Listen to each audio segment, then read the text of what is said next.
우리의 마음이 머무는 곳 KTV.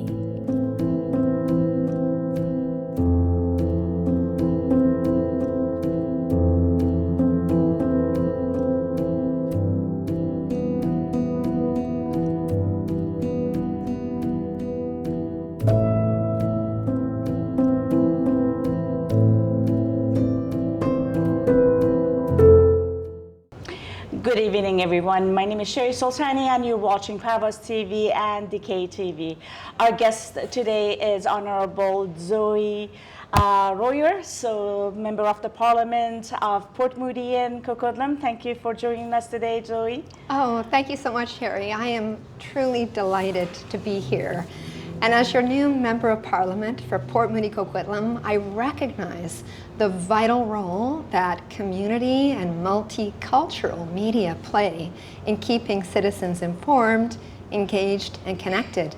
And now more than ever, with the prevalence of American media, with the disinformation that is out there, it is absolutely essential, this role that Korean omnichannel and Iranian omnichannel play in protecting our democracy. Very nice. Well, you answered, I think, my first question, but I'm just going to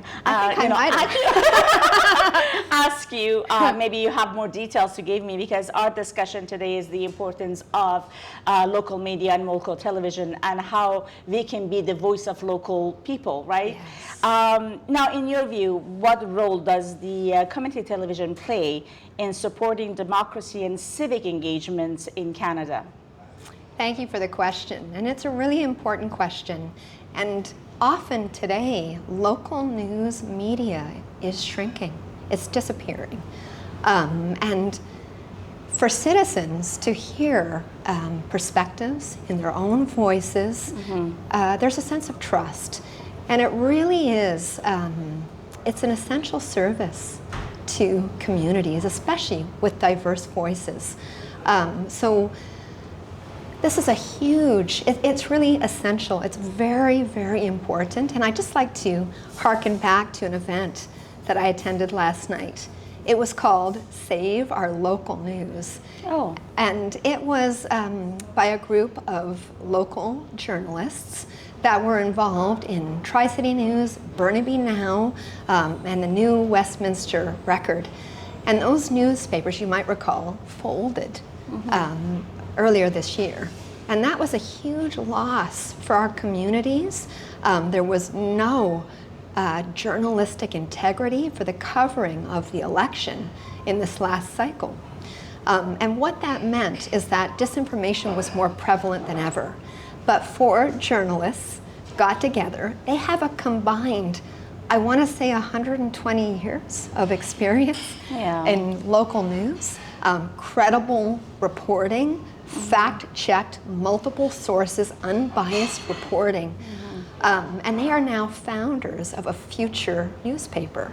So that's really, really important. And three of us, members of Parliament, there, as you know, Sherry, there are three federal ridings that all converge in Coquitlam. So myself with Portmudy Coquitlam, Ron McKinnon with Port Coquitlam, and Jake Sawatsky, new Liberal MP, for the riding of Mayardville, Burnaby, and New West. So we were all there. And I want you to know that I asked this question about the importance of saving local news, and I also spoke about Parvaz TV. Oh yeah, thank you. And we are all fully behind you. We are advocating, so it's essential. Yeah, that we do. We support you. Now, how can community television better serve groups and communities that are often overlooked by mainstream news outlets? Yes. I think that mainstream news outlets report national headlines, but they're missing the local stories, the storytelling about local citizens that's important to us in this community. And I know that, for example, the CBC is hungry to really disperse some of the local stories, but they don't have the capacity to do that without some of the credible news outlets, right? So it's really working in partnership.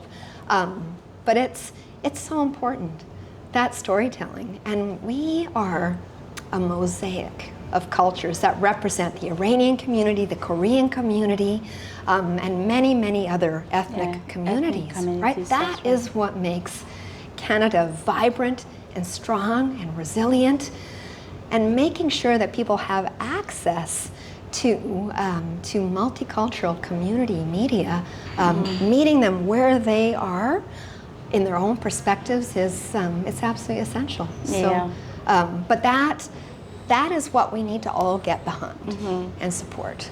Now that leads me to my next question about the government. Now, do you believe the government of Canada recognizes the unique contributions that community and multicultural media make to Canadian society?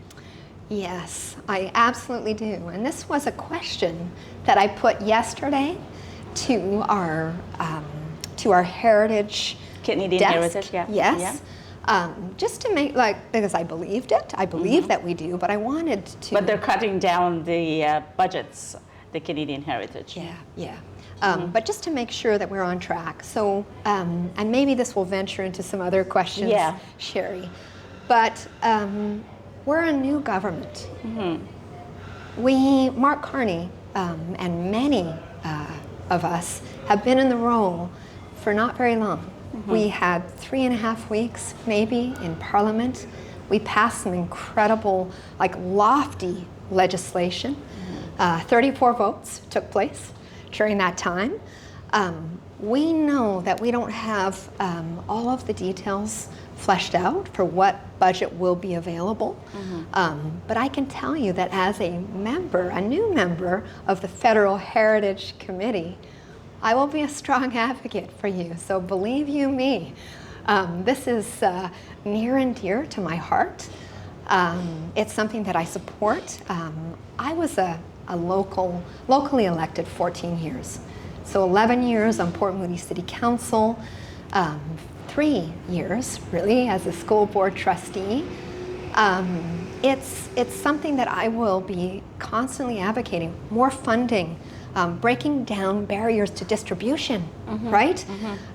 Making sure that you have the supports that you need, making sure that credible journalism, that journalists receive fair wages. It's an important part of my work. That's nice to hear. Now, is there any consideration within the federal government to allocate the maintainable budget for multicultural and community broadcasters such as Omni TV? Yes. So first and foremost, our government was successful in ensuring that Google contribute $100 million back to our local media every year. So that's number one. That money is really earmarked to support local diverse media. So that's number one. And if you don't mind, I'll read a few because there's a lot here. I am confident that at this point we will continue the journalism labor tax credit. And of course that's for qualified Canadian journalism organizations. There is also the Canada Periodical Fund, and that's financial assistance. So that's funding to Canadian print magazines, print community newspapers, but also digital recording, digital periodicals. There is the Local Journalism Initiative. And I know that there's several $1 million earmarked for these programs. The Changing Narratives Fund. And that one is really about supporting diverse communities. So this is just sort of existing. I haven't heard talks of cutting those, but as I said, we were in government for 3.5 weeks. There's been a very fluid geopolitical situation happening, as we all know, that has demanded the PM's attention. But moving forward, when we are back in Parliament, when we are passing our budget this fall, I will do everything that I can, and I know that I have the support of MP McKinnon and MP Sawatsky for this cause. Yeah. Now, Maintaining and strengthening. yeah, Just saying. Just saying, You know, folks. that would be nice if you could actually have the maintainable budget, as you were mentioning Sustainable. before. Sustainable. Funded Exactly. versus Exactly. one-time seed. Exactly. Yeah, absolutely. Exactly. Now, what measure could be taken to support independent local producers like us, who work hard to bring forward the stories for excluded or underserved communities, like Korean communities, Persian communities, Indian communities? Yes, and I think it's really working as in partnership. I want you to know that I'm here to listen. Yes. And I don't want our communities, and through their media, through the sharing of their stories, I don't want you to feel alone. So I'm hoping that we can go on this journey hand in hand, and that I can continue to learn what's important, where your gaps are as we move through the next budget process. I hope that this isn't just a one-off. Perhaps we can commit to meeting every few months. That would be nice. I'd like that very, very much, if you'll have me. But I really want to be your ear and also your voice, because you help to amplify what the citizens in our communities care about. I need to bring your voice to Ottawa if I am to represent you to the best of my ability, and I am absolutely committed to doing a really good job in this role. Yeah. Now, how do you see community media fitting into Canada's wider media and cultural policies? As you know, the wider media like, Global TV, CTV News. So community TV is a smaller local media. What do you see? What is your, reflect on that? I think our national media are really hurting for these stories right now, because so many local news outlets have dissolved, right? So they are kind of trying to grab for scraps. It's hurting our whole country, right? It really, really is. Our government can play a role in making sure that we are supporting local, independent, credible journalism that reflects the voices of diverse communities, so that CBC and Global and some of these mainstream giants, if you will, have stories that they can feed into their news outlet. I wanted to share this. You might know that I am co-founder, co-chair of the Art Shuffle in Port Moody, and it's a local art walk that started back in 2018. And last year, we had the privilege in the space that I was curating in Moody Center, we had the privilege of featuring a local Iranian artist, Gulriz Rezmani. Actually in the very same space, Sherry, that I saw you. With Roham Bamanish. Yes. Right? I was in my former office down the hall, hearing all this wonderful laughter and chatter and excitement, and I think there was about 30 friends gathered from the Iranian community. And you invited me in, and I would have loved to have stayed and had a meal. You were so kind and so hospitable. I couldn't stay.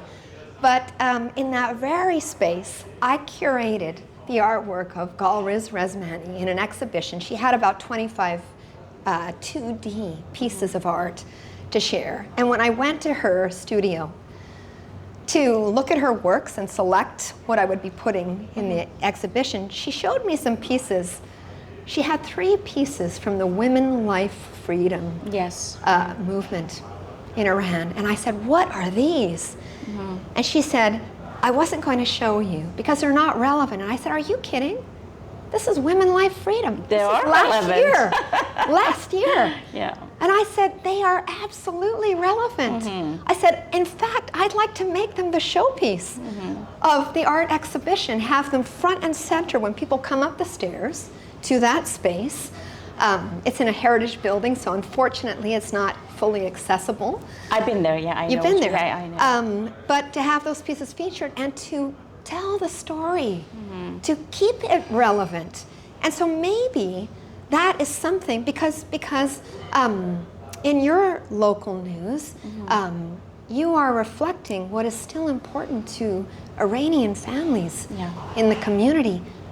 I mean, that is absolutely still top of mind. I think we can all agree. Yeah. But the fact that it's not being reported necessarily frequently enough in national media, that's a tragedy. And that is where the connectivity needs to exist, right?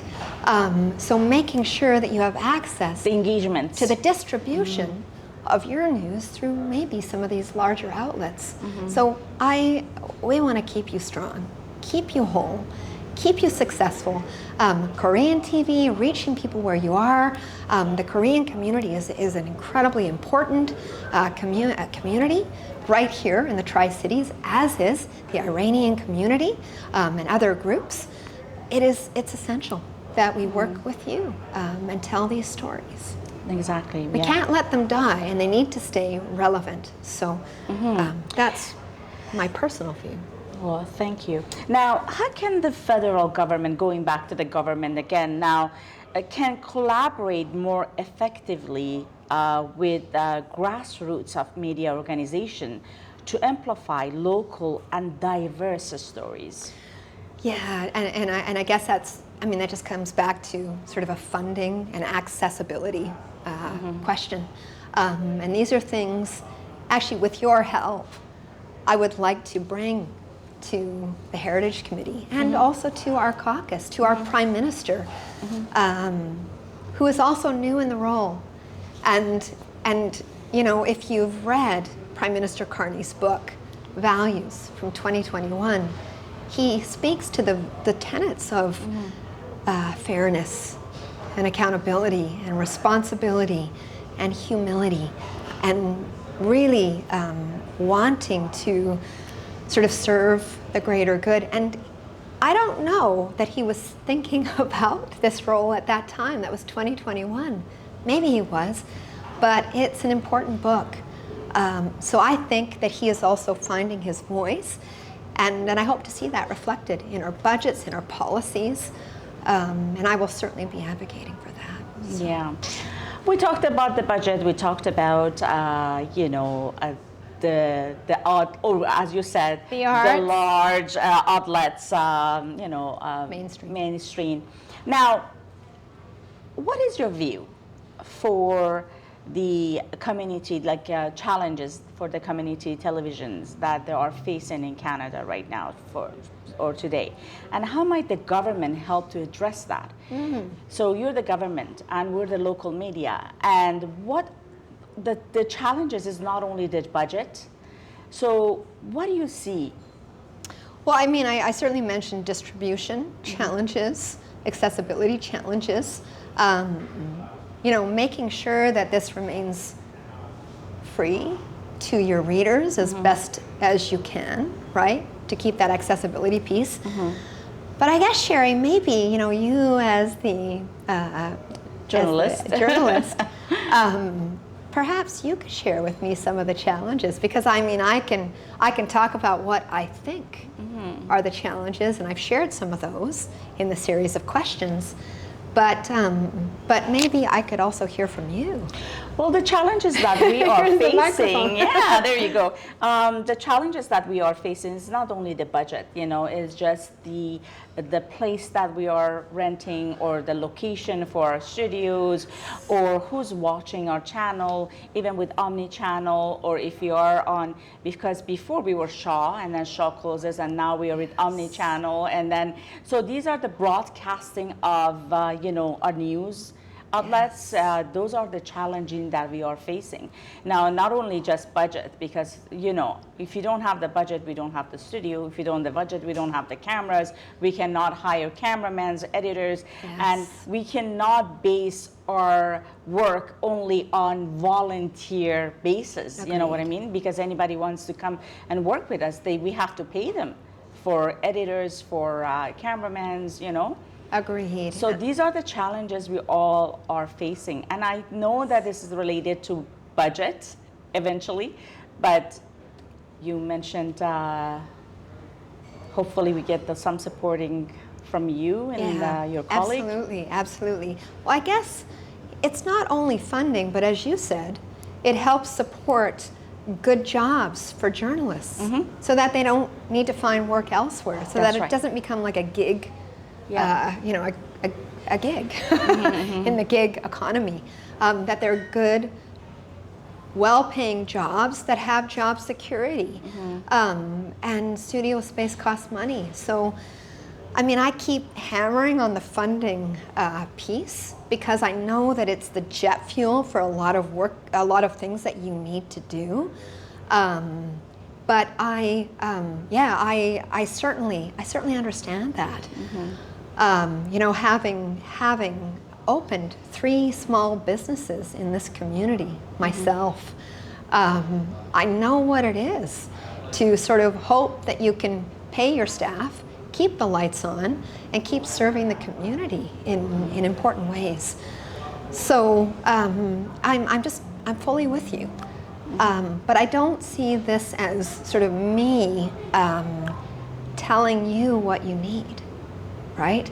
It really is about you telling me what you need. We need your support. Right? But in all of these ways, in you know, I guess it's kind of like peeling an onion. There's many nuances to this. But I mean, like I said, I think funding is the driver, right? So, but yeah, in terms of amplifying your voice, as you do for so many others in the community, that's what I hope to do for you. Yeah.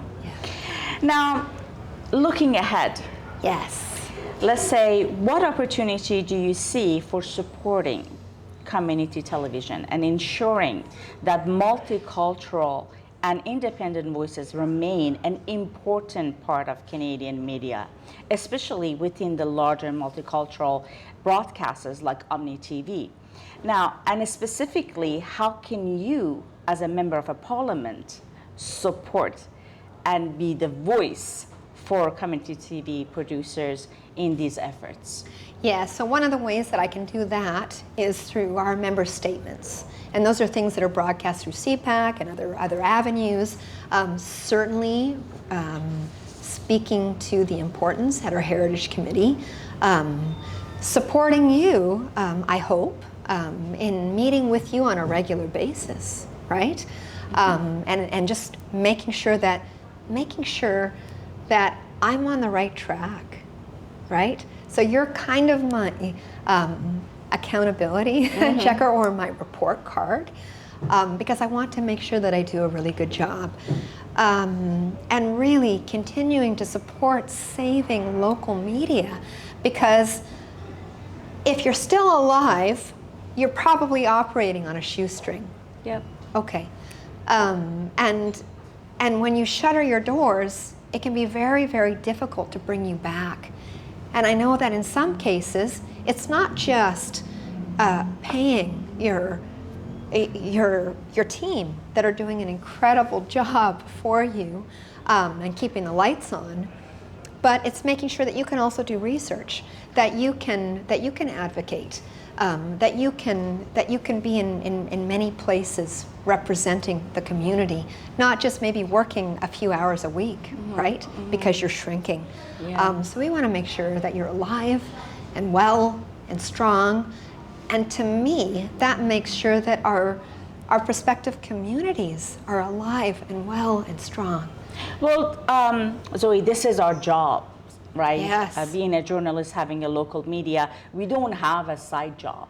We don't have a side job saying that there is this job that we're doing, and then our spare time we're doing a local media. No, this is our job. So it's a full-time job, and we're not working 3 or 4 hours a day or a week. No. You know what I mean? We're working like full-time. Yeah. Maybe sometimes we're working more than what other people, the pay job more does. than 17 hours a day. Because we're doing an interview now, but I know that 1 hour filming is worth 10 or 15 hours That's right. in the editing studio. I know this. No, absolutely. This is your job. This is your passion, and it's a noble one.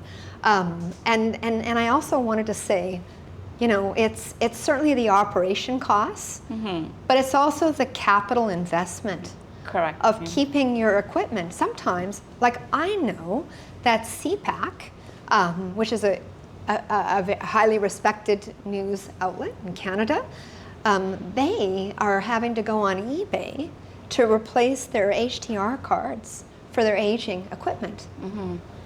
Right? I mean, it's extraordinary what you are doing to keep the cameras rolling.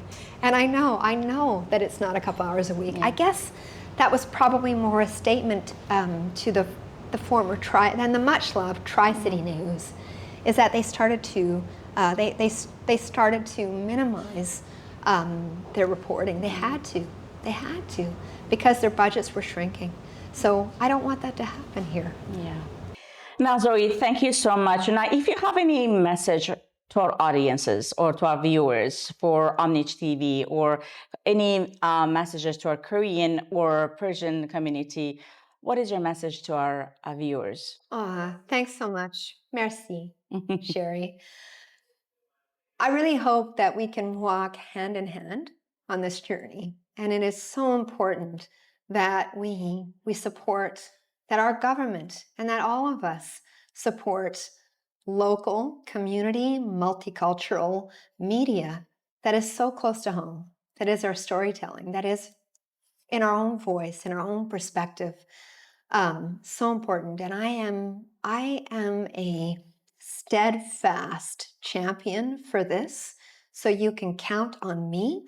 And let's meet again. Let's meet again sooner rather than later. So I hope that that all of your viewers will continue to support you as well. Subscribe, whatever they need to do. Sometimes that can help with a funding piece by showcasing how many subscribers you have, right? Doesn't hurt. But I'm here for you. It's important to me that I do a really, really good job in making sure that our community's voices are heard. And that includes the beautiful, vibrant, cultural, traditional communities of the Iranian people, the Korean people. And I'm just so thankful that you all help make Canada great. So let's walk hand in hand in this journey and support Work together. one another. Thank you, Zoe, for joining us today, and thank you for your insight and your support for local television. And thank you for watching. My name is Sherry Soltani, Parvaz TV and KTV Television. Until next time.